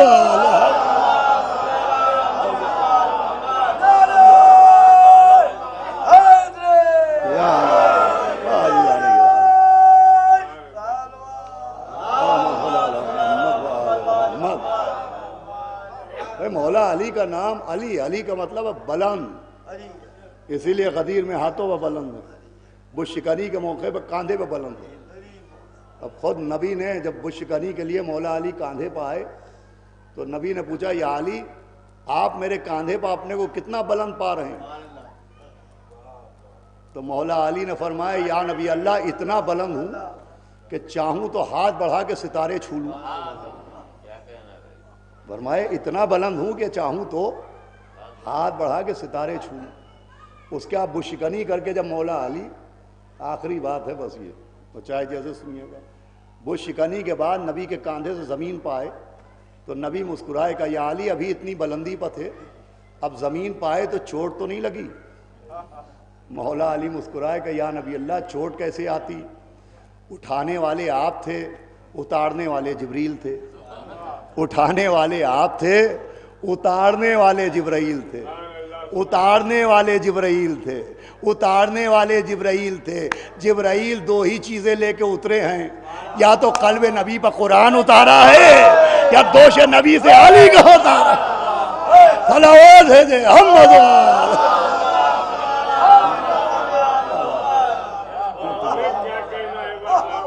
تو عزیزو جذب بھی اور ہوتا ہے، نبی کی حقیقت اور ہوتی ہے، نبی کی بشریت اور ہوتی ہے، مگر یہ سب سمجھ میں آنے کے لیے قرآن میں صرف تلاوت شرط نہیں ہے، تقوی شرط ہے کہ اگر تقوی ہو تو سمجھ میں آئے۔ اسی لیے سب سے زیادہ تقوی پر زور دیا گیا۔ اب جہاں پرہیزگاری کا نام تقوی ہے، جہاں حرام سے اجتناب کا نام تقوی ہے، مکروہات سے دامن کو بچانے کا نام تقویٰ ہے، جہاں شریعت کے اوپر عمل کرنے کا نام تقویٰ ہے، وہیں قرآن نے تقوی کی شان بیان کی، اور قرآن لانے والے نے تقوی کی اصل پہچان بیان کی کہ یا علی حبک تقویٰ والایمان، اے علی آپ کی محبت کا نام تقویٰ ہے، آپ کے عشق کا نام تقویٰ ہے۔ تقویٰ مکاریوں کی چادریں اوڑھ کے محرابوں میں تھرتھرانے کا نام نہیں ہے، تقویٰ مولا علی کے عشق کے سمندر میں ڈوب جانے کا نام ہے۔ اصل تقویٰ مولا علی کی محبت ہے۔ بس عزیزوں، جن مرحوم کے اصال ثواب کی مجلس ہے، اللہ ان کے درجات کو بلند فرمائے۔ نہایت تعلیم یافتہ گھرانے سے تعلق رکھتے تھے اور خود بھی تعلیم دنیا میں بڑا نام کمایا، اور اپنے بعد ایک ایسی نسل کو چھوڑ کے گئے ہیں، ایسی اولاد کو چھوڑ کے گئے ہیں کہ وہ اولاد بھی خدمت خلق کے کام میں مصروف ہے۔ دیکھیں یہ جو حکمت ہے، جن کو ہم ڈاکٹرز کہتے ہیں، بہت سے پیشے ہیں، بہت سے کام ہیں جس سے لوگوں کی آمدنی ہوتی ہے، ذریعہ آمدنی بنتا ہے، لیکن یہ جو حکمت ہے یہ ایک بہت خاص شے ہے۔ آپ نے دو لفظ سنو گے، علم اور فضل۔ آپ نے عالموں کے ساتھ ایک لفظ سنا ہوگا عالم و فاضل۔ عالم و فاضل، وہ بہت عالم ہے، وہ فاضل ہے۔ علم کے لیے تو پیغمبر کی کچھ شرطیں ہیں، جو شریعت کا علم ہے، حدیث کا علم ہے، آیات محکمات کا علم ہے۔ نبی نے فرمایا علم اسے کہتے ہیں۔ مسجد میں مجمع لگا ہوا تھا اور ایک آدمی کے چاروں طرف لوگ جمع تھے، تو نبی نے کہا یہ کون ہے؟ تو لوگوں نے کہا یہ علامہ ہے، کہا یہ علامہ ہے۔ تو نبی نے فرمایا علامہ کیا ہوتا ہے؟ کہا یا نبی اللہ، اس کو پرانے شجرے یاد ہیں اور اس کو دور جاہلیت کے اشعار یاد ہیں۔ نبی نے فرمایا اس علم کو سیکھنے سے کیا فائدہ کہ جس سے سیکھنے والے کو فائدہ نہیں ہوتا، اور نہ سیکھے تو کوئی نقصان نہیں ہوتا۔ آپ نے فرمایا علم تین ہیں، آیات محکمات کا علم، شریعت کا علم، میری سنت کا علم، اور اس کے ساتھ فرمایا فضل، باقی چیزیں فضل ہیں۔ اس فضل میں یہ حکمت آتی ہے، جسے ڈاکٹری کہتے ہیں، یہ حکمت اس فضل میں آتی ہے۔ ہمارے جو علماء عالم کے ساتھ فاضل کہلاتے تھے، تو وہ علماء صرف علم دین نہیں رکھتے تھے، ان کے پاس علم حکمت بھی ہوتا تھا، وہ ڈاکٹر بھی ہوتے۔ تو یہ دیکھیے بہت بڑی خدمت ہے۔ جتنے بھی افراد ہماری قوم کے اس راستے پر ہیں، اللہ ان کی توفیقات میں اضافہ کرے، اس لیے کہ یہ ایک ایسا کام ہے کہ جس میں خاص دعائیں لوگوں کے دلوں سے نکلتی ہیں۔ یہ حکمت، مریض کو صحیح کرنا، مریض کی جان بچا لینا۔ قرآن کہہ رہا ہے کہ جس نے ایک نفس کو بچایا اس نے پوری انسانیت کو بچا لیا۔ چنانچہ مرحوم خود بھی اسی راستے کے راہی تھے، اور ان کی اولادیں بھی اور ان کے بچے بھی اسی راستے کے اوپر ہیں۔ یہ بہت بڑی خدمت ہے۔ دیکھیے طبیب ہونا، حکیم ہونا، جس کو آج کی زبان میں ڈاکٹر کہتے ہیں، اس کی اہمیت سمجھنا ہے تو وہ اس واقعے سے سنیے، اور یہی مصائب کا آغاز ہوگا کہ جناب زہیر قین، مولا حسین کے جانثار جناب زہیر قین کا لقب ہے طبیب لشکر حسینی۔ جو شہدائے کربلا تھے ان کا اپنا کچھ پروفیشن بھی تو تھا، وہ کچھ اس میں کچھ تاجر تھے، اس میں کچھ دکاندار تھے، اس میں کچھ لوگ زمیندار جاگیردار تھے۔ اسی میں جناب زہیر قین کا آکوپیشن کیا تھا؟ تو جناب زہیر قین طبیب تھے۔ طبیب کا مطلب ہوتا ہے ڈاکٹر۔ پرانے زمانے میں کلینک کو مطب کہا جاتا تھا کہ ان کے مطب میں جا رہے ہیں۔ تو جناب زہیر قین کا لقب ہے طبیب لشکر حسینی۔ ان کا اتنا بڑا مرتبہ ہے کہ ایک بہت بڑے عالم دین تھے جنہوں نے اس خطابت کی بنیاد ڈالی ہے جو خطابت ہم کرتے ہیں، علامہ سبط حسن حنفی صاحب علی اللہ مقام۔ انہوں نے ایک واقعہ پڑھا تھا، وہ واقعہ میں آپ کو سنا دیتا ہوں۔ وہ واقعہ یہ ہے کہ جناب زہیر قین طبیب لشکر حسینی ہیں۔ اگر کوئی شخص بیمار ہو جائے اور اسے کسی طرح کی دوا فائدہ نہ کرے تو اس کو چاہیے کہ وہ ایک عمل کرے اور جناب زہیر قین سے رابطہ کرے، توسل کرے۔ تو آج بھی اللہ نے امام حسین علیہ السلام کے اوپر جان نثار کرنے کے انعام میں جناب زہیر قین کو یہ مرتبہ دیا ہے کہ آج بھی وہ طبیب ہیں۔ تو وہ خواب میں آ کے مریض کو دوا بتائیں گے، اور وہ عمل یہ ہے کہ اگر کسی شخص کو مرض کی دوا نہ مل رہی ہو تو وہ روزہ رکھے اور روزہ رکھنے کے بعد جب افطار کا وقت آئے تو وہ اپنے ہاتھوں کو بلند کرے، وہ کہے اللہ میں نے اس روزے کا ثواب جناب ذوالحرقین کی روح کو ہدیہ کیا، وہ روزے کا ثواب جناب ذوالحرقین کی خدمت میں ہدیہ کر دے، اور اس کے بعد جناب ذوالحرقین سے توسل کرے کہ ذوالحرقین آپ کو مولا حسین کا واسطہ، آپ کو سید سجاد کا واسطہ، مجھے میری مرض کی دوا بتائیے۔ تو رات میں جناب ذوالحرقین خواب میں آئیں گے اور اس کو اس کے مرض کی دوا بتائیں گے۔ علامہ سبط حسن حنفی پڑھتے تھے کہ ایک عورت تھی جس کا بھائی بہت بیمار رہتا تھا، تو اس نے جب یہ سنا تو اس نے روزہ رکھا اور روزے کا ثواب جناب ذوالحرقین کی روح کو ہدیہ کیا اور توسل کیا۔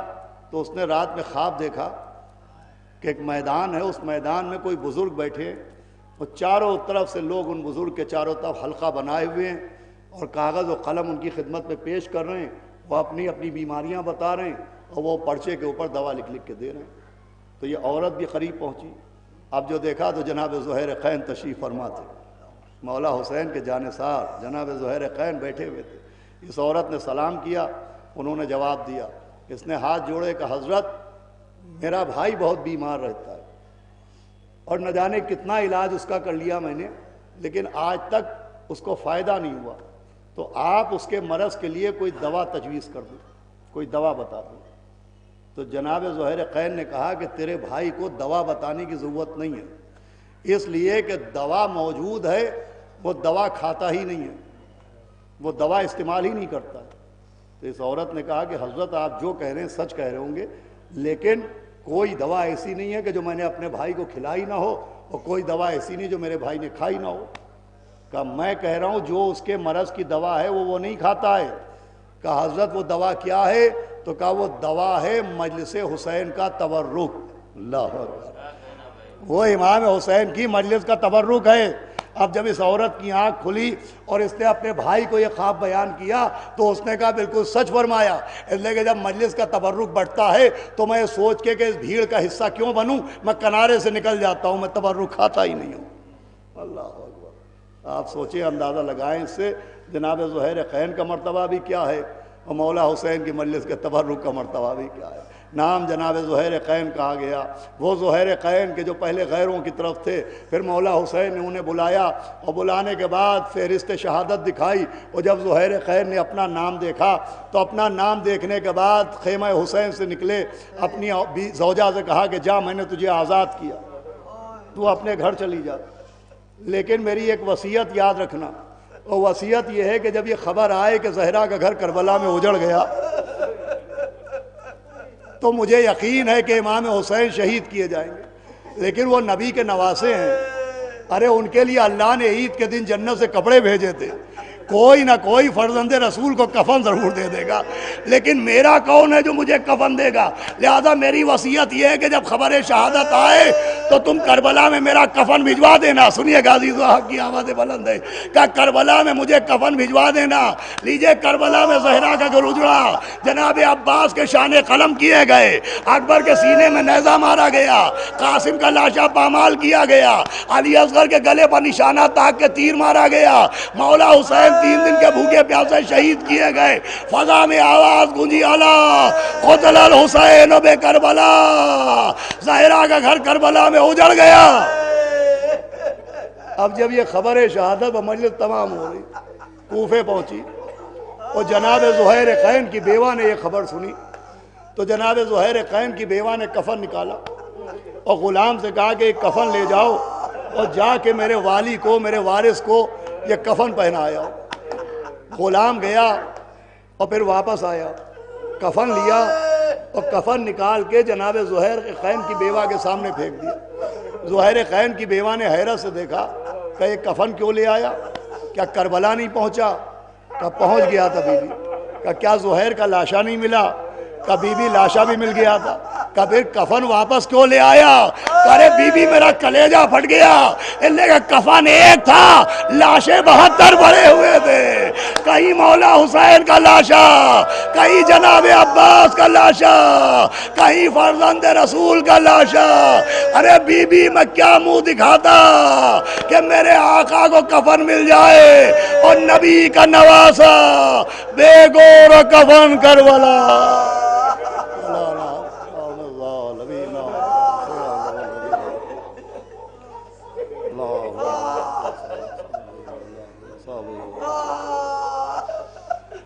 حضرات ایک مرتبہ سورہ الحمد و سورہ اخلاص پڑھ کے جناب ڈاکٹر سید فدیہ مجتبیٰ عابدی صاحب ابن سید اقبال حسین صاحب عابدی مرحوم کی روح کو اصالہ ثواب کر دیں. بسم اللہ الرحمن الرحیم. صراط الذین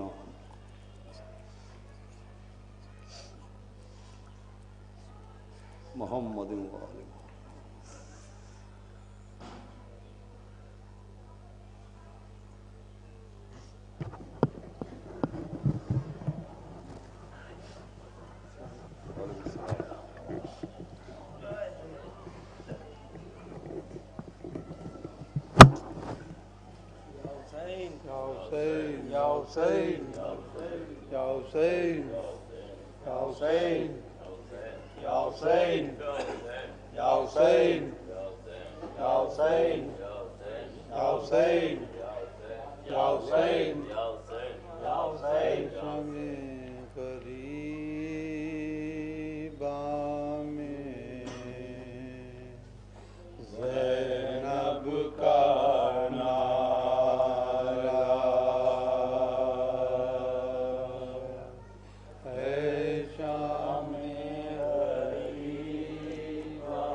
قدم سوئے ساحل نہ ہرگز بڑھانا، خدا کے لیے سوئے دریا نہ جانا. قدم سوئے ساحل نہ ہرگز بڑھانا، خدا کے لیے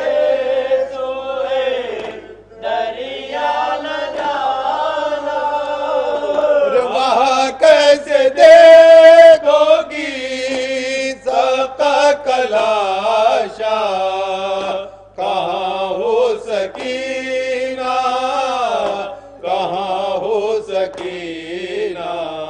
اے شام غریبہ میں زینب کا نالا، اے شام غریبہ میں زینب کا نالا. دکھاتا ہے میدان قیامت کا منظر، بھلا کیسے ڈھونڈو گی تم قبر اصغر.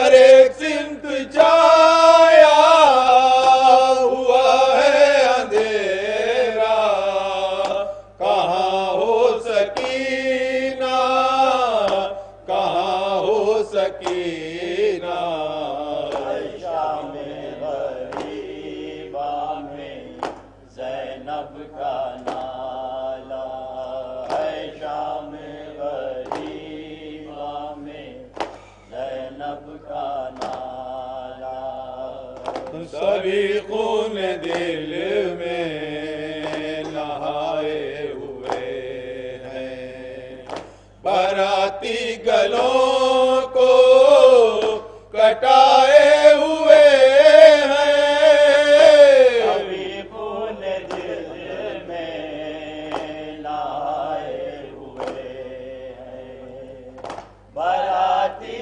گلوں کو کٹائے ہوئے ہیں، اجل لے کے آئی ہے قاسم کا سیرا، کہاں ہو سکینہ، کہاں ہو سکینہ، ہے شام غریبا میں زینب کا نالا، ہے شام غریبا میں زینب کا نالا، ارے میری جان جانانا گنج شہیداں، تڑپتی ہو تم اور ہوگی پریشان، میری جان جانانا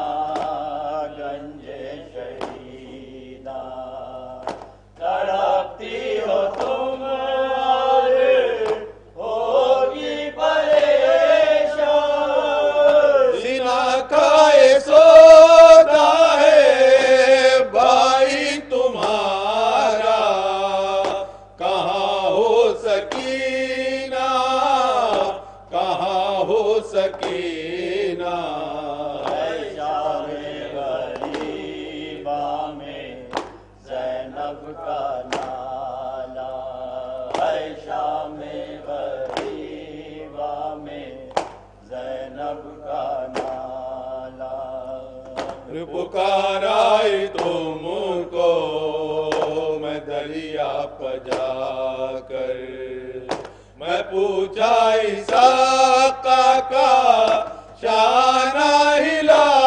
کر، پکارائی تم کو میں دریا پہ جا کر، میں پوچھا اسحاق کا شانہ ہلا کر، لگائے تماکیزہ دل سے تمہارا، کہاں ہو سکینہ، کہاں ہو سکینہ، ہے شام غریبا میں زینب کا نالا، ہے شام غریبا میں زینب کا نالا، گلے لگ کے بابا کے روئی ہو شاید، گلے شکوے کر